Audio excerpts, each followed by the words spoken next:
민주당 이재명 대표의 당내 통합 행보가 김동연 경기지사를 끝으로 일단락됐습니다.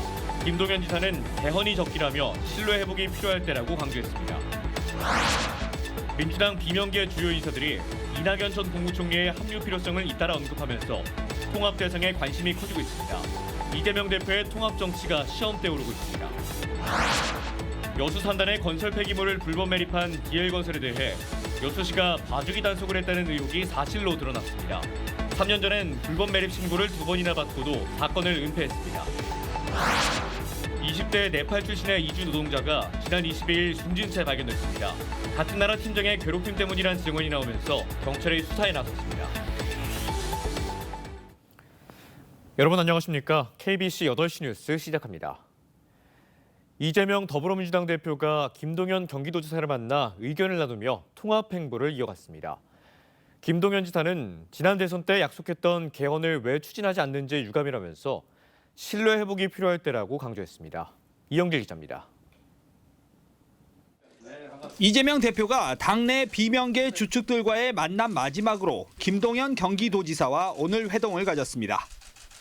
이 자리에서 김 지사는 개헌 추진에 소극적인 이 대표에게 직격탄을 날렸습니다. 개헌이 제대로 논의조차 되지 못하고 있는 것이 저는 도저히 이해가 되지 않습니다. 아주 유감입니다. 그러면서 지금은 정권 교체 이상의 교체, 새로운 대한민국을 위한 제7공화국을 열어야 할 때라고 강조했습니다. 정치권의 감세 포퓰리즘에 대해서도 강하게 비판했습니다. 지금은 오히려 확장적 재정 정책을 통해 인구 감소와 지방 소멸, 미래 성장 동력 상실 등을 극복해야 한다고 말했습니다. 이재명 대표는 김 지사의 이 같은 발언에 대해 즉답을 피했습니다. 정치 경제 상황이 매우 여러 면에서 어렵다 보니까 도정에다가 이제 국정에 관한 문제까지 걱정하시느라 더 노심초사하시는 것 같아요. 김 지사는 이대로라면 정권 교체도 어렵다며 지금까지 만난 비명계 인사들 가운데 가장 높은 수위로 이 대표를 압박했습니다. 비명계 인사들과의 연이은 만남으로 통합의 외형은 완성됐지만 실질적 효과를 내기 위해서는 이 대표의 변화와 결단이 필요한 시점이라는 지적입니다. KBC 이영길입니다. 네, 이재명 대표의 연초 당내 통합 행보는 오늘 일단락됐습니다. 그런데 비명계 인사들이 이낙연 전 국무총리의 합류 필요성을 잇따라 언급하면서 이 대표의 통합 행보가 시험대에 올랐습니다. 김재현 기자의 보도입니다.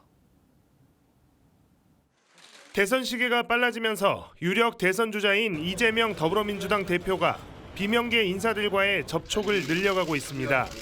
비명계 인사들은 이 같은 통합 시도를 긍정적으로 평가하면서도 이낙연 전 총리와의 동행을 강조하고 있습니다. 이낙연 총리님을 포함해서 야권에 계신 분들이 모두가 힘을 모을 수 있는 그런 통합의 언어, 화합의 언어, 그리고 연합의 언어를 함께 해주셨으면 좋겠다. 박용진 전 의원은 이 대표를 만난 뒤 이낙연 전 총리를 향해 내란 심판과 정권 교체라는 대의 명분에 함께해달라고 요청하기도 했습니다. 보수대 진보 구도에서 정권 교체를 장담할 수 없어 범민주 세력의 통합이 선행돼야 한다는 겁니다. 하지만 이재명 대표가 이 전 총리와 동행을 선택할지 여부는 여전히 불투명합니다. 당내 주류와의 갈등에도 당을 떠나지 않았던 다른 비명계 인사들과 달리 이 전 총리는 총선을 앞두고 탈당해 신당까지 창당했습니다. 민주당에 다시 합류하거나 당 차원의 통합을 결정하기에는 양측 모두 내부 반대에 부딪힐 가능성이 높습니다.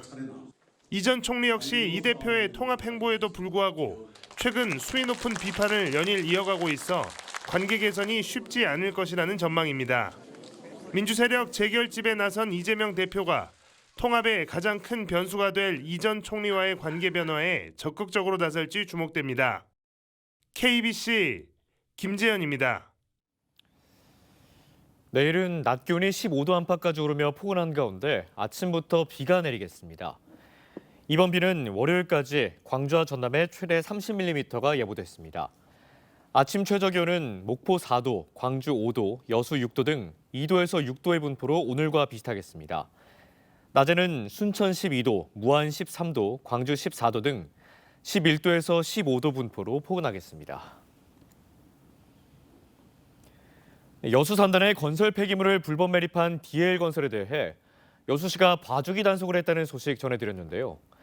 3년 전엔 불법 매립 신고를 2번이나 받고도 사건을 은폐한 것으로 확인됐습니다.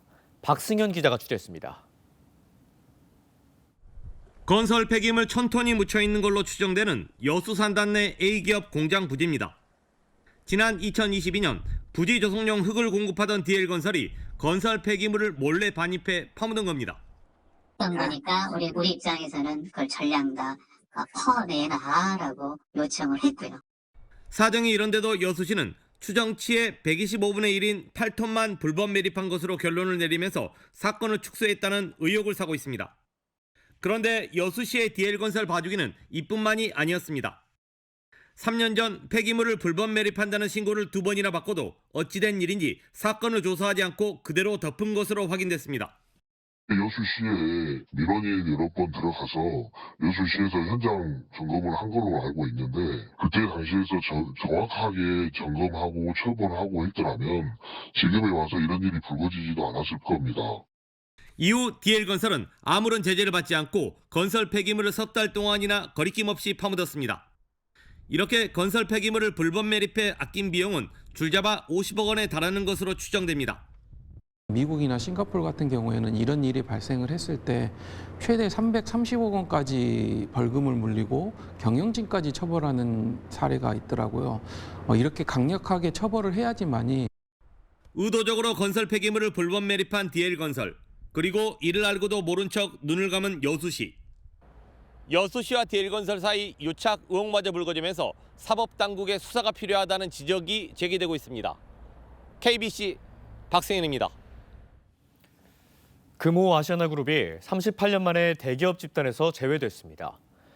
공정거래위원회는 어제 금호 아시아나그룹을 상호 출자 제한 기업 집단, 공시 대상 기업 집단에서 제외했다고 밝혔습니다. 금호 아시아나는 지난해 계열사인 아시아나항공의 지분을 한진그룹에 매각해 자산 총액이 3조 4,300억 원으로 축소됐고 재계 순위도 100위권 밖으로 밀려났습니다. 5.18 민주유공자 유족회가 2.28 민주운동 기념일을 맞아 김상우 국민의힘 의원에게 감사장을 수여했습니다. 유족회는 김 의원이 국립 5.18 민주묘지를 찾아 희생자 한 분 한 분께 직접 국화를 바쳤다면서 5.18 민주운동의 역사적 진실을 왜곡하려는 세력의 방해에도 불구하고 굴하지 않고 소신을 지켰다고 밝혔습니다. 이어 5.18의 역사적 진실을 지키기 위한 용기 있는 실천이 민주주의를 더 굳건히 하는 밑거름이 될 것이라고 덧붙였습니다. 아시아축구연맹 챔피언스리그 엘리트 16강전을 앞둔 광주FC의 이정효 감독이 어려운 상황이지만 꼭 8강에 진출하겠다는 각오를 밝혔습니다. 지난 시즌 저조한 성적을 기록한 이 감독은 아쉬움을 나타내면서 스타 플레이어를 팔며 돈을 버는 이른바 셀링 구단 논란에 대해 쓴소리를 냈습니다. 정의진 기자입니다. K리그에서 유일하게 ACL이 16강행을 확정지은 광주FC. 창단 이후 처음으로 참가한 국제대회에서 기록적인 성과를 낸 이정효 감독은 모든 공을 선수단과 코치진, 팬들에게 돌렸습니다. 칭찬해주고 싶어요. 선수들, 그다음에 코치 선생님들, 그다음에 지원 스태프분들, 그다음에 구단분들, 그리고 먼 원정까지 찾아와 주시는 팬분들 다 칭찬해주고 싶습니다. 정호연, 이희균 등 스타 플레이어들의 이적과 새 얼굴의 대거 유입으로 선수단에 큰 변화가 있는 상황이지만 8강에 꼭 진출하겠다는 다부진 각오도 전했습니다. 냉정하게 저희 선수 구성을 봤을 때는 8강이 저는 목표입니다. 8강에 들어가면 저희 서아시아, 유럽에서 많이 이적한 선수들, 유명한 선수들 많잖아요. 그 선수들하고 저희 선수들이 경기를 같이 뛸 수 있는 경험을 해주고 싶어요. 올 들어 치른 3경기에서 단 1승도 챙기지 못한 데 대해선 아쉬움을 토로했습니다.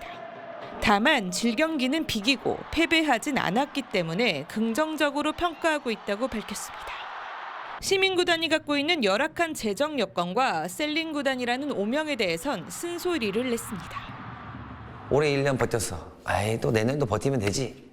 그 후에도 버티면 되지. 이건 달라질 것 같지는 않아요. 그러니까 셀링 구단이긴 한데 어느 정도 뿌리, 기둥, 뿌리를 통째로 뽑지는 말았으면 좋겠다는 거죠. 광주FC는 내일 K리그1 승격팀인 안양FC를 홈으로 불러들여 올해 첫 승리를 챙긴 뒤 오는 5일 일본 비셀고베와의 ACL 16강 원정전까지 승기를 이어가겠다는 각오입니다. KBC 정의진입니다. 경찰이 3.1절 기념일을 노린 폭주 난폭 운전을 집중 단속합니다. 광주 전남경찰청은 3.1절 폭주 난폭 행위에 대한 선제적 대응을 통해 폭주 분위기 형성을 막고 불법 행위에 엄정 대응할 계획이라고 밝혔습니다.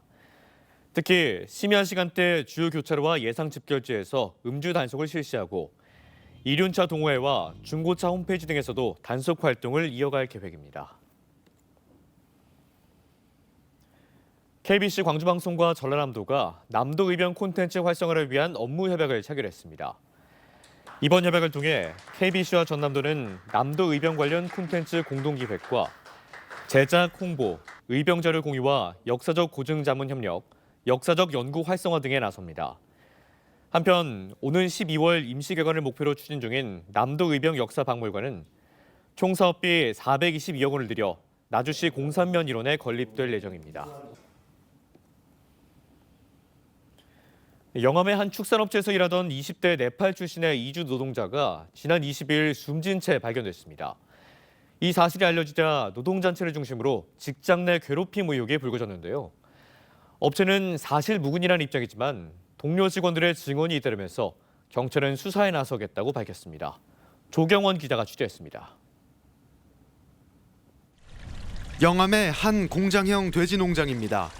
지난 22일 새벽 이 업체 기숙사 인근에서 26살 남성 A씨가 숨진 채 발견됐습니다. 숨진 A씨는 네팔 국적의 이주 노동자로 이곳 업체에서 일한 지 6개월가량 된 것으로 조사됐습니다. A씨가 숨진 사실이 알려지자 이주 노동자 노동조합을 중심으로 직장 내 괴롭힘이 있었다는 증언이 이어졌습니다.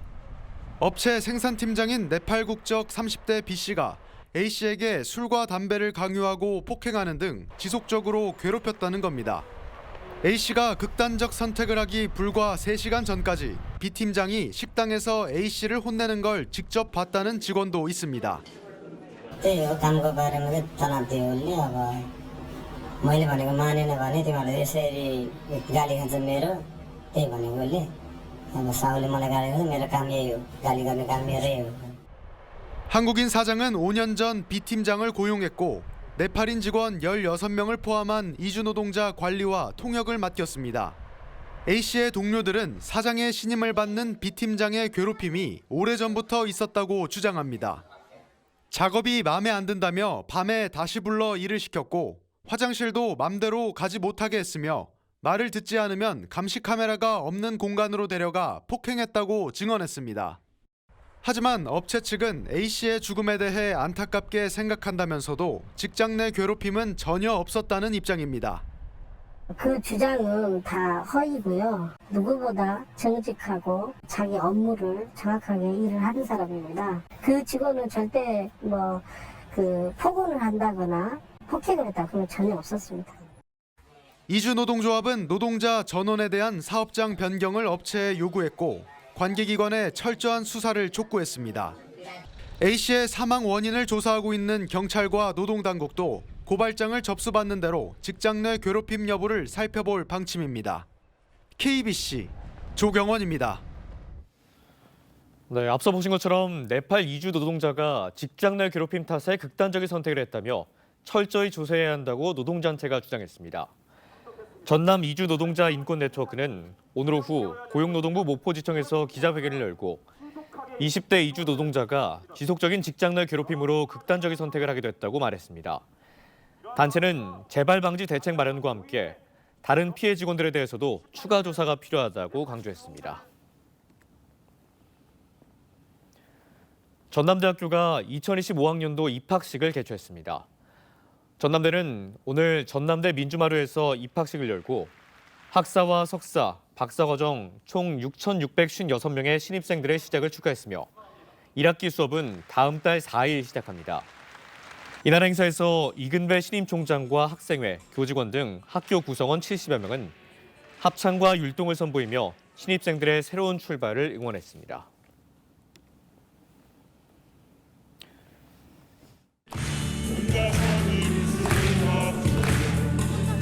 세상